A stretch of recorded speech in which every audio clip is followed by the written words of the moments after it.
we now consider you part of our study team, our research team, because you will be doing two really important tasks, recruiting and data collection. And because you're part of the research team at the University of Michigan, we are required to make sure that you know about research ethics. And I'll explain why this is and why we're so careful about it, but it is a requirement of every study done at the University of Michigan. In fact, it's a requirement at almost every university in the United States by federal law that people adhere to the highest level of research ethics. So I'm going to walk you through the training here. This is the required training that the university requires for everybody involved in a research study.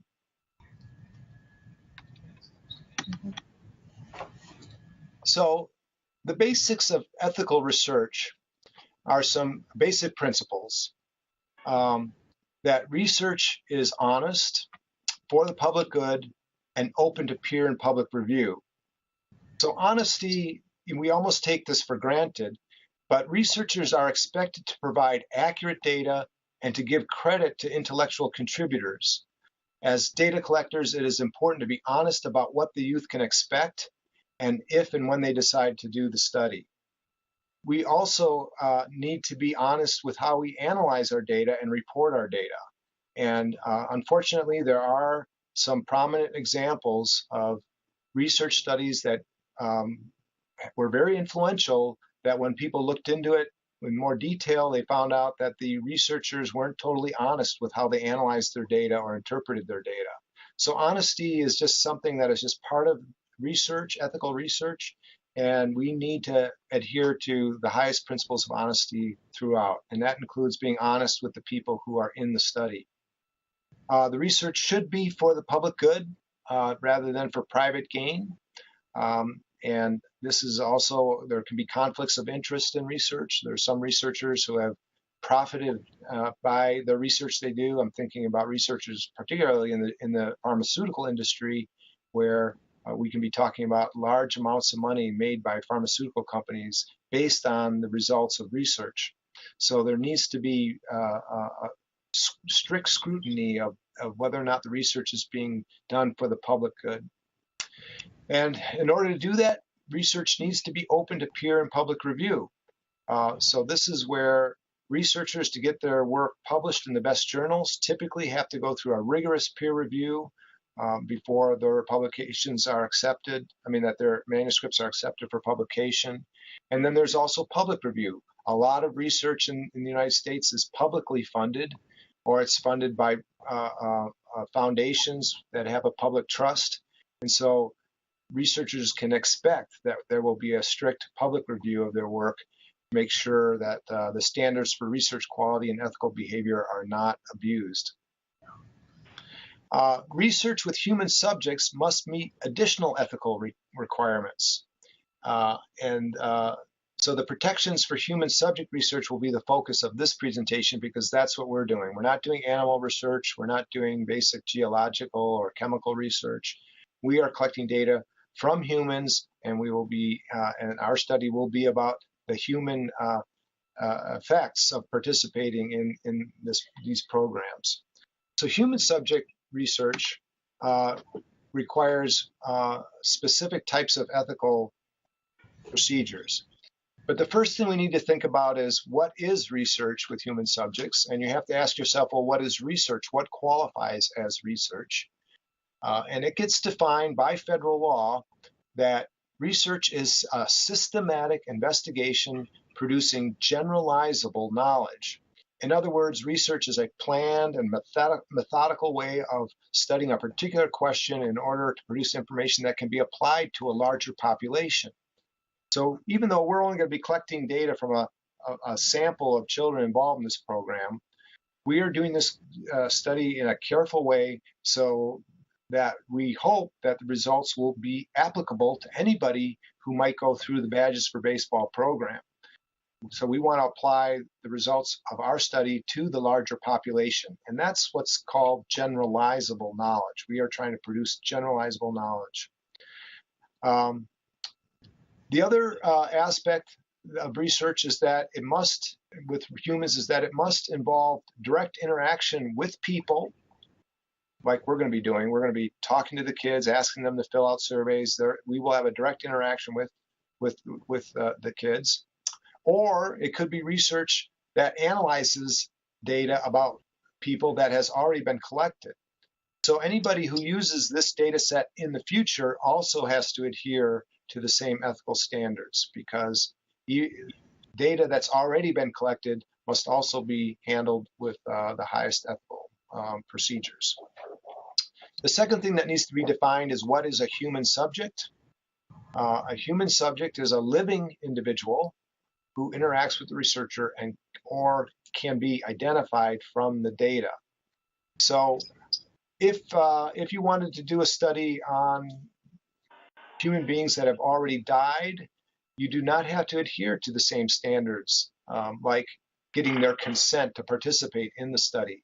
If somebody has died, they've lost their right and their ability to consent to be in the study, frankly.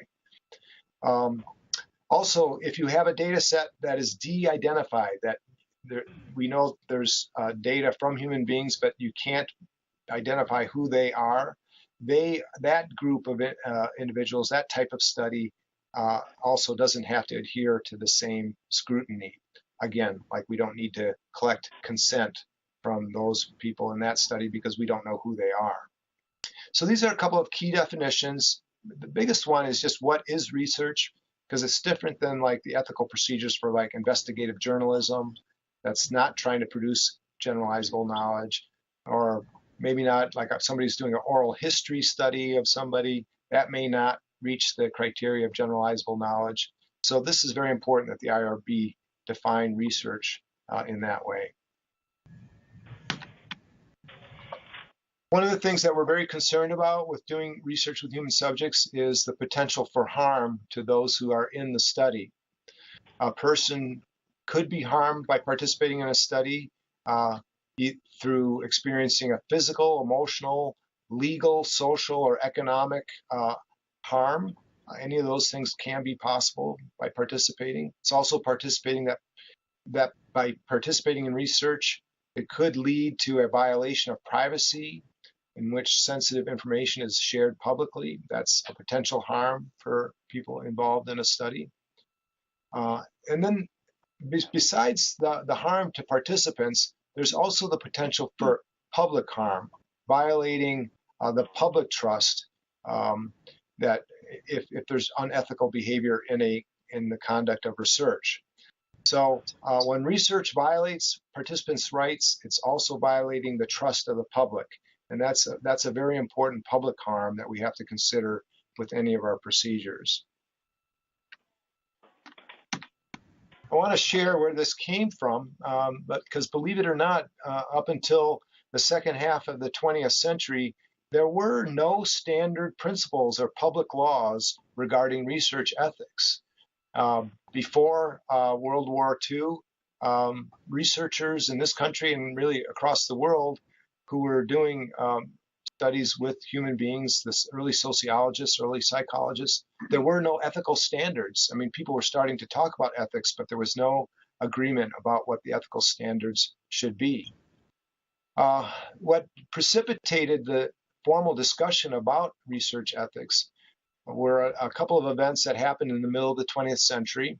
The first was the series of medical experiments conducted by Nazi doctors and scientists with concentration camp prisoners during the 1940s.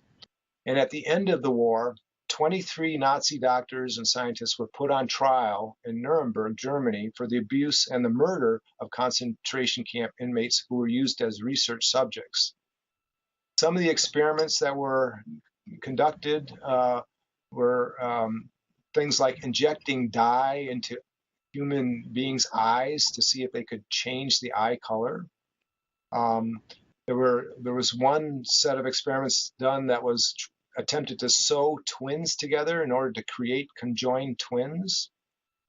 They forced victims into frozen water for hours to learn how to prevent and treat hypothermia. There were some individuals who were purposely infected with malaria so that the Nazi scientists could test anti-malarial drugs. So you can see that they actually exposed some of the prisoners to just extremely harmful and painful experiences, some leading to death, and all for the purpose of gaining knowledge or to be able to answer some research question. It became clear during the Nuremberg trial that no accepted standards existed for the conduct of human research, so it made it a very difficult trial. And at the end of this, the judges who were involved outlined 10 required elements for conducting research with humans, and this became known as the Nuremberg Code, and that was really the first codification of research ethics that was, but had very little legal standing. It was just a set of statements made by these judges and hoping to get the discussion started. In our own country, there was an abuse, a research abuse. The Tuskegee syphilis study was conducted by the U.S. Public Health Service, a U.S. government agency, I should point out, along with researchers at the Tuskegee Institute in order to learn about the effects of untreated syphilis. Hundreds of poor black men from Alabama were enrolled in the study without their informed consent. They were not told the purpose of the study or what they would be doing. The study began in 1932 when there was no known cure for syphilis. But even after penicillin was found to be a safe and effective treatment for syphilis in the 1940s, the men in the study were denied antibiotics. To prevent them from being treated by local doctors or the military, the investigators instructed the local physicians to withhold treatment, and they also prevented the men from being drafted during World War II and told them if they volunteered for the military, they would no longer receive financial compensation for taking part in the study, even though they never were told the purpose of the study. And this study, believe it or not, continued until 1972, when finally a reporter at the New York Times wrote an expose about the study, and they published it on their front page. And by that time, many of the victims in the study had died from symptoms of syphilis. There were wives who contracted the disease and even children born with congenital syphilis. When this became exposed, the U.S. Senate held hearings, and by 1979, and they passed some laws. And by 1979, the proceedings resulted in legal requirements for ethical research with human beings. Those principles were known as the Belmont Principles, and we'll talk more about them in a second.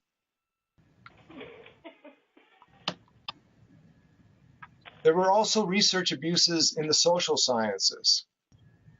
During the same time, in the late 40s, early 50s, social scientists studied human behavior, and there were numerous examples of research that appeared to harm the study participants or violate their right to privacy. One famous example is Stanley Milgram's obedience study that was conducted at Yale University.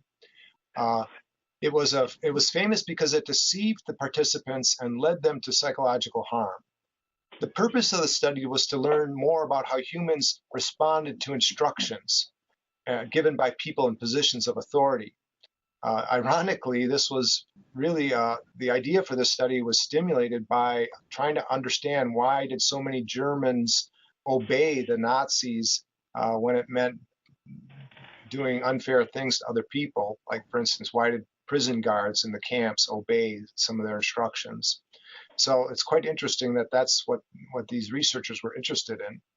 In this study, the participants were instructed to play the role of a teacher, and when their students made a mistake, this research subject was supposed to punish them with increasing levels of electric shock. So you can see in this photograph, the man seated by the desk, both of them are standing in front of an electrical panel and a microphone. And they're speaking to their student who's in another room. And there actually isn't a real student. The student's just a confederate of the researcher. And they're asking questions, and when the student gives the wrong answer, the teacher here is going to give them an electric shock. But it's not really happening. It's just that the teacher believes it's happening.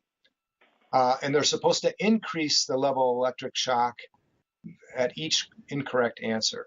The students mimicked pain and even unconsciousness as the teachers increased the levels of electric shock, and many of the participants expressed distress, asked them to stop. But the researcher standing right behind him there, you can see him wearing the lab coat, is instructing the teacher to please continue, that they must continue, they must finish this study.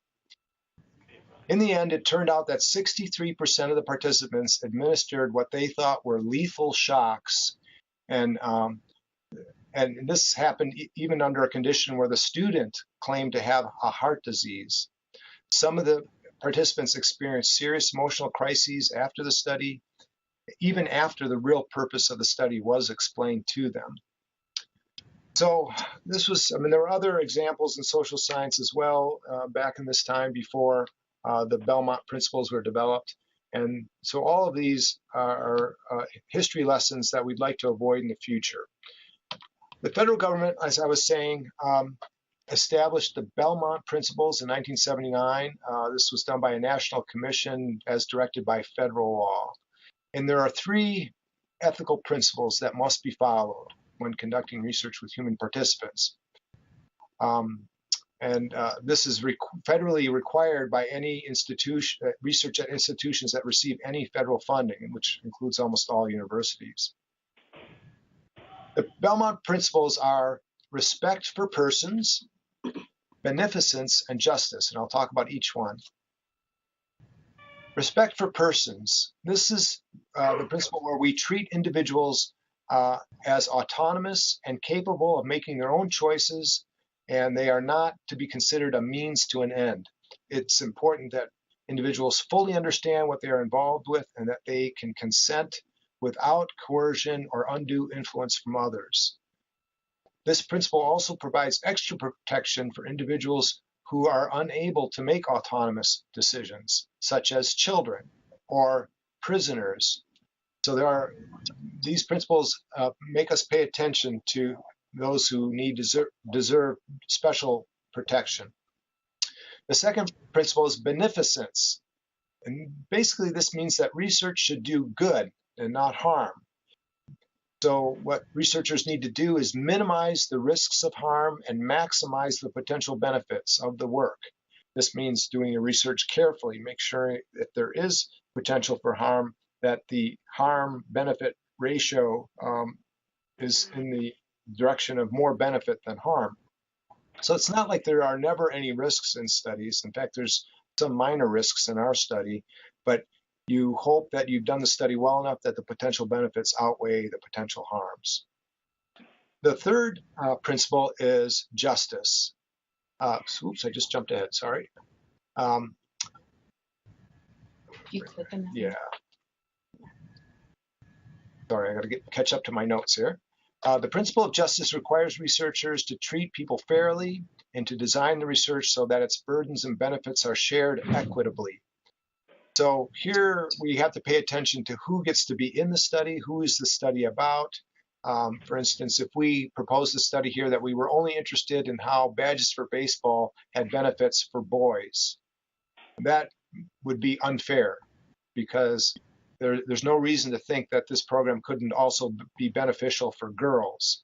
So one of the things that we are going to do is not limit who can potentially enroll in the study in terms of like even ability levels. If somebody has a disability, they're allowed to participate in the study, even though their experience of the program might be slightly different. But it's important for us to understand how everybody can possibly benefit from being in a program like this. So that's how the principle of justice plays itself out.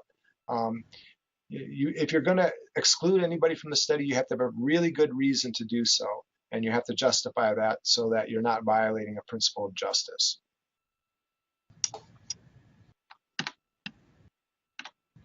All right, now I want to get back. Okay, I'm just going to go through a couple of things that are procedural, and then I'm going to see if we have any questions. So how we protect participants based on these principles, these Belmont principles, is first of all, we are very careful to collect informed consent. This means we have to tell the participants what is going to happen in the study, what their involvement will be, and we have to tell them in great detail so that they are in a position to make a judgment of making an informed consent decision. They must know that their involvement is voluntary. This is very important because sometimes we're really quick to tell kids, you must do this. This is part of what we're doing today. Everybody else is doing it. You have to do it. And that would be a violation of our ethics. The children must be told that this is completely voluntary. There will be nothing bad that will happen if they decide not to do it. They can still be in the program. Nobody's going to judge them. It's up to them. And we really need to emphasize that when you're recruiting kids, that they know that it's okay to not do this if they don't want to do it. Another protection is our procedures to make sure that the data are confidential. And I should say sometimes data can be collected without identifying information from participants. That's one way to do it. We will be using identification information from the kids, like ID numbers and their names. So we must be really careful to make sure nobody sees their responses on their surveys. And we also here at the university have to have a lot of protections for making sure all this data is stored in secure places so there can be no potential leak of confidential information. As a research team, we have to assess both the benefits and risks, and we must ensure that the benefits of the study justify any risks. And then, of course, the fair participation, which I just spoke about, is part of adhering to the justice principle. The final thing is that we have to have all of our procedures reviewed by the institutional review board at the university. This is required by federal law that anything that we do, we have to explain to the IRB, the Institutional Review Board, in great detail. And that took several months, actually, for us to share with them all the details of this study and to make sure that all our procedures met their ethical standards. Okay, for the Badges for Baseball program, we have these protections in place: the informed consent from both parents and children, confidentiality. We have a quality study design that will ensure valid results. And then there are some benefits for the participants and the community.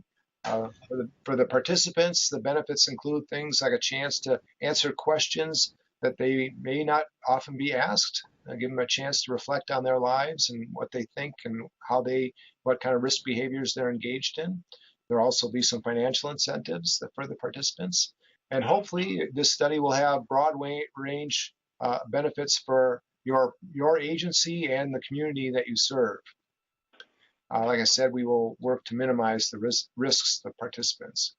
And then we will also do fair participant selection.